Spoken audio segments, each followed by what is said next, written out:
So, hi, Gemini. How are you? I haven't seen you in such a long time.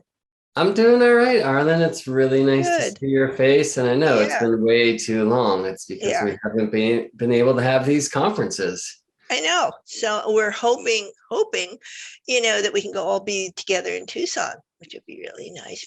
But we are, taking measures so that we can do most of it online, so people can, get the wisdom of it. You were the last I-astrologer, and so what are your impressions of it? I'm curious to see why you would tell people it's really important to come. Yeah, I mean, my impressions of it were amazing. It's always great when we can get together in community in Tucson, Arizona. It was so great. Mm-hmm. And I was there teaching astronomy for astrologers. And I really didn't know what to expect so much. It was my first OPA I-astrologer. I had been to the conference the year before in Zion. And Yeah. that was a little bit more of what I would expect at an astrology conference, just having been to other conferences before. Although the OPA conference and the way you work with track leaders is a different model. And so that itself had already impressed me. But the I-astrologer is just such a different thing. And having that opportunity to receive some instruction of how to make my professional astrology career more professional and more successful.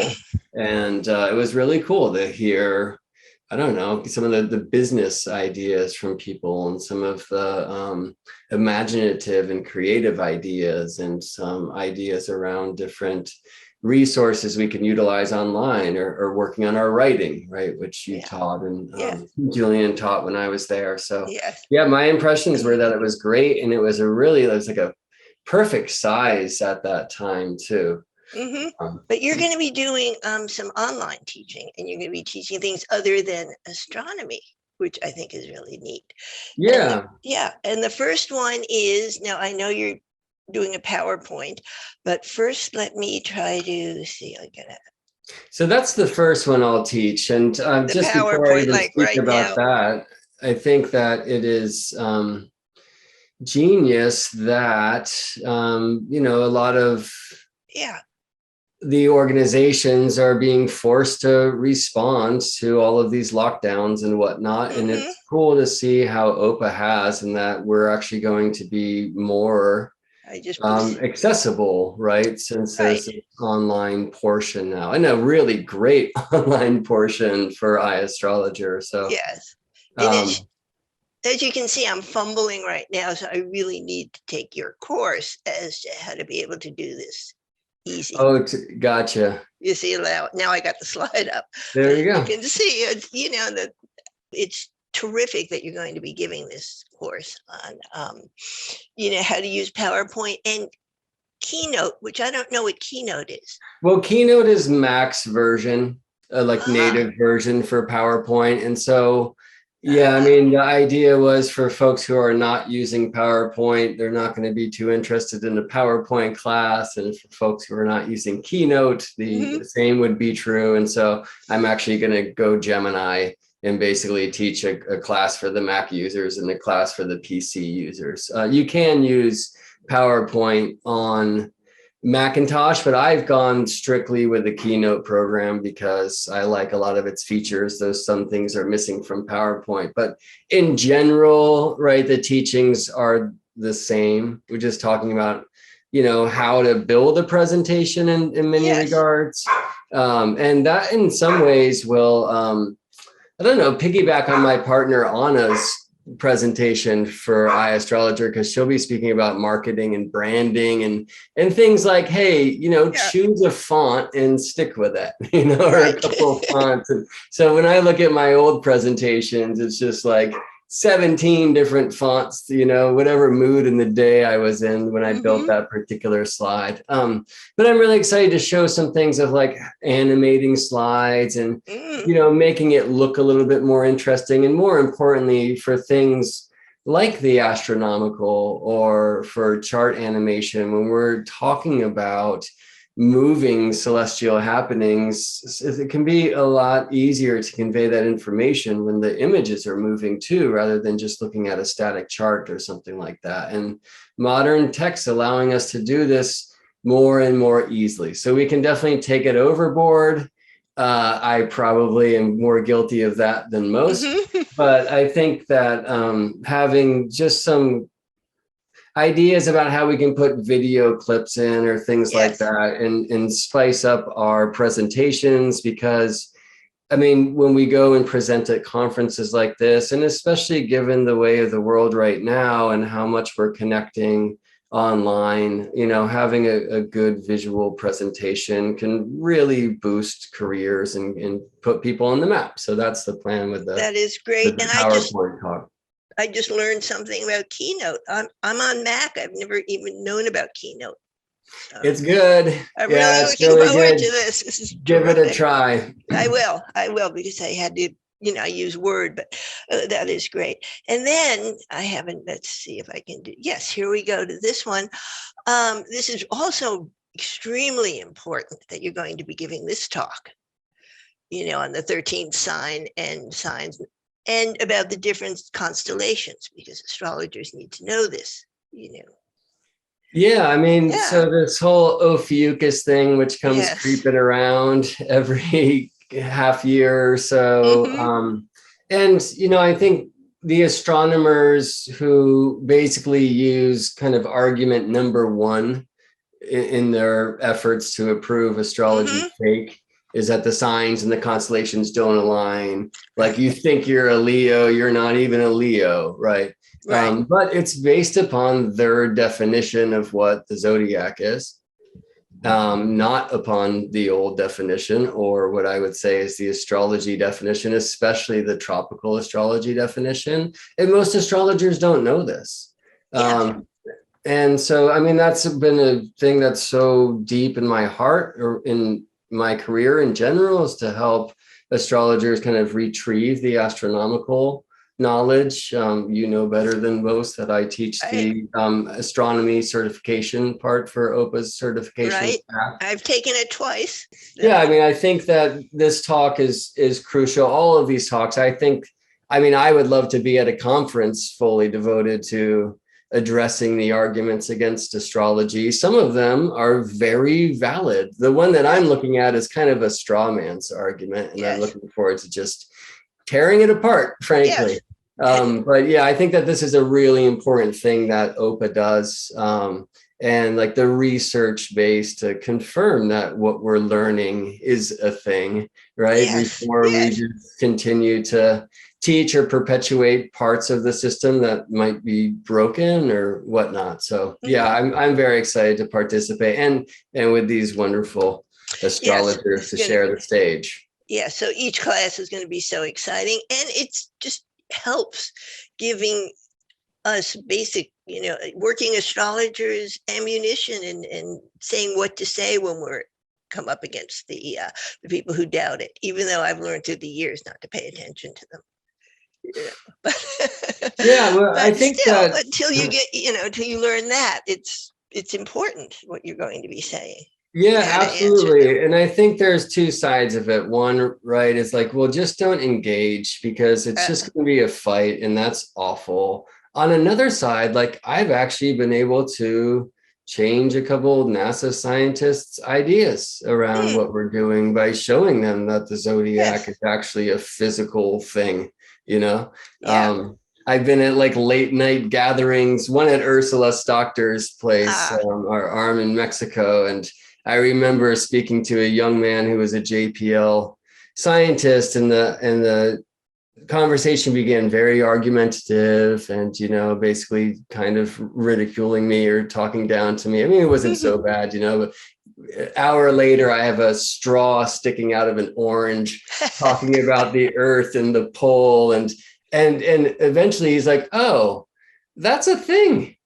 And then before we woke up, I mean, all night we're looking at his chart, and he yeah, was really excited. It was pretty cool. So that's one of two times. So when people are open-minded or enough that they can have the conversation, I think it can be really helpful because, part of what the Organization for Professional Astrology is about is to helping reclaim our stance on the professional yes, stage. And yes, so I think it's helpful if we don't just shy away because we don't want to have an argument, but oftentimes that's because we don't know the right points to argue.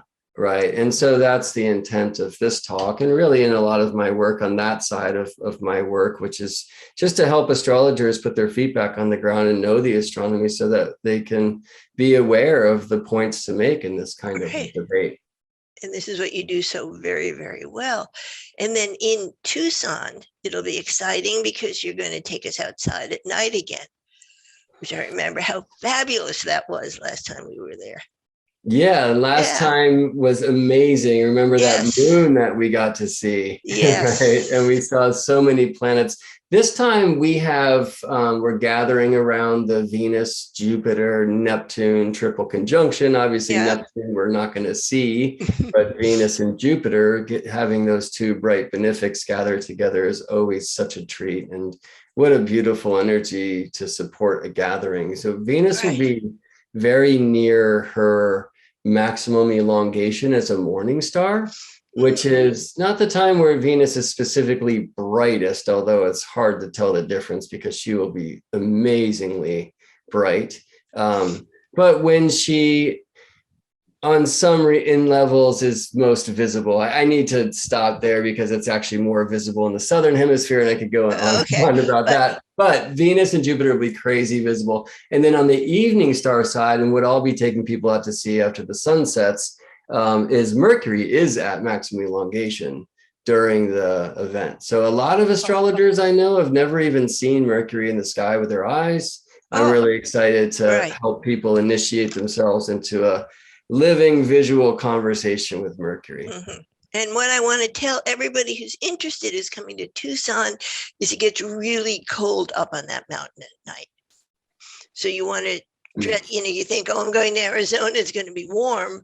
But when we're out there with Gemini and you want to be able to be comfortable, bring something warm to wear, because that was my mistake last time.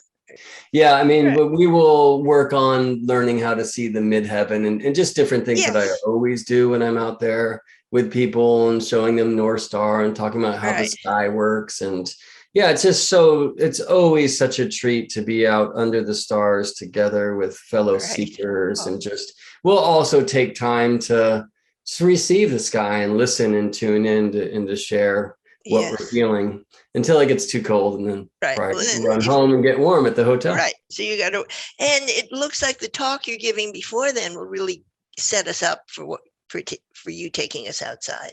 Yeah, I'm going to speak about Mercury cycles. Yes. We've kind of gone back and forth about what information might be most useful, but I just think that that's a piece that astrologers can add to their astrology. Right. And also offers a really tremendous astronomical insight. Like, like, why is Mercury the trickster? Why is he hard to catch with your eyes? And when is Mercury available? Why is it different in some cycles than in others? And that's just that synodic cycle piece is something that's really near and dear to my heart. And to many of us as practicing astrologers, we find that it really has teeth in counseling and saying something about a native. So I'm excited to impart that because it is for me like a very richly astronomical, mythical thing that also gives our astrological awareness a great boost. I probably will use that as like the template for the PowerPoint class. So I'll actually get to build my talk while I'm teaching how to present. Right, because PowerPoint is on the 23rd, so it'll be before we meet in Tucson. We are, for this conference, we are giving cash prizes for the most promising astrologer. And so that's something new, and and for research and for arts, which I believe, are you on one of the panels? I am, yeah. I'm on the most promising astrologer panel. Okay, But you could win like $5,000. So make sure you apply. I was going to apply for the research grant because I developed a technique that I saw that really works. But then I learned that it's been around for at least 1,000 years. And so I was like, okay, well, that's not mine. I have other things to do. Okay. But yeah, I'm really excited to sit on that panel and to see many of the kind of new ideas that astrologers are presenting today. And that's such a wonderful thing that OPA is doing to keep astrology alive and thriving and exciting and professional. you did really well, and I had loved having you in it, but look what it's become. We now have a 3-day with 1, 2, 3, 4, 5, 6 people, and we're having this incredible writing workshop. So I want to give a big plug for this while I'm plugging your stuff too. Okay. Wow, yeah, cool. Yeah, I yeah. did not tune into this yet. Wow, so look at all of these different subjects. Yeah. Cool. And is this happening in Tucson, or this is online? No, this is a 3-day online Great writing workshop. And so basically, we'll be the only one you really have to attend, if you will be this one where we'll be doing the writing exercises and kind of summing everything up that you've been learning. And the others, if you couldn't come on Friday, you could look at the video. But this is where it's evolved to. So this is just another wonderful thing about what we're doing.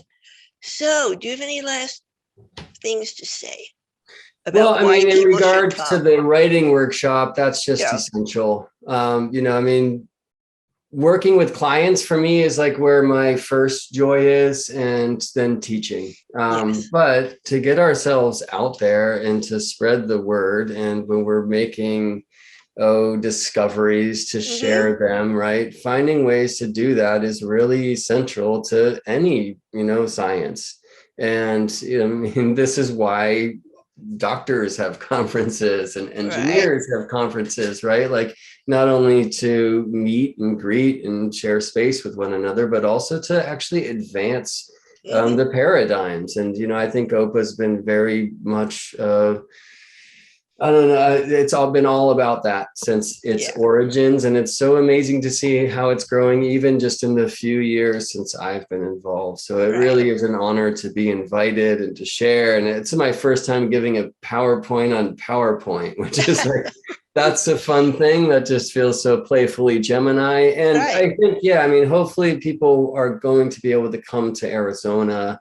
Just everything changes when we are together, but when we can't, and one of the great gifts of this World Wide Web is that we've been able to expand the reach and to speak to other people on different continents and different time zones. And so these are really imperative informations if you want to grow your astrological business. And it doesn't mean you need to be established for 10 years and here's some ideas. Like, if you're brand new, it's good to hear these things right at the beginning. And if you've been around for a long time, especially with how much things are changing with technology and the way of the world today, it is a really good idea. So I hope to see you online, and I hope to see you in Tucson. And it'll be a great conference, and just sign up. And it's been great to see you, Gemini.